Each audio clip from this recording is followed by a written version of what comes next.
He is now much recovered from his illness and is continually on the deck, apparently watching for the sledge that preceded his own.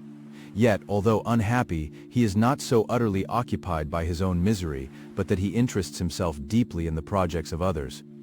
He has frequently conversed with me on mine, which I have communicated to him without disguise. He entered attentively into all my arguments in favor of my eventual success and into every minute detail of the measures I had taken to secure it.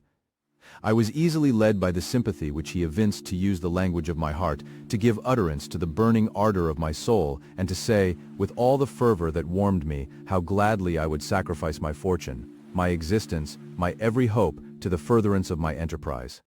One man's life or death were but a small price to pay for the acquirement of the knowledge which I sought, for the dominion I should acquire and transmit over the elemental foes of our race. As I spoke, a dark gloom spread over my listener's countenance. At first I perceived that he tried to suppress his emotion. He placed his hands before his eyes, and my voice quivered and failed me as I beheld tears trickle fast from between his fingers. A groan burst from his heaving breast. I paused. At length he spoke in broken accents. "Unhappy man, do you share my madness? Have you drunk also of the intoxicating draught? Hear me, let me reveal my tale, and you will dash the cup from your lips."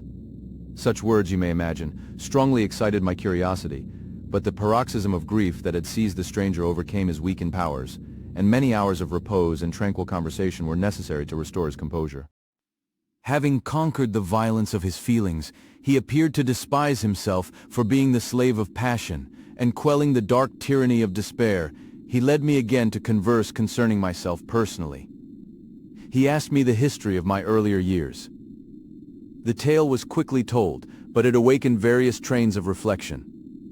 I spoke of my desire of finding a friend, of my thirst for a more intimate sympathy with a fellow mind than had ever fallen to my lot, and expressed my conviction that a man could boast of little happiness who did not enjoy this blessing. "I agree with you," replied the stranger. "We are unfashioned creatures, but half made up. If one wiser, better, dearer than ourselves, such a friend ought to be, do not lend his aid to perfectionate our weak and faulty natures. I once had a friend, the most noble of human creatures, and am entitled therefore to judge respecting friendship. You have hope, and the world before you, and have no cause for despair. But I have lost everything and cannot begin life anew." As he said this, his countenance became expressive of a calm, settled grief that touched me to the heart, but he was silent and presently retired to his cabin.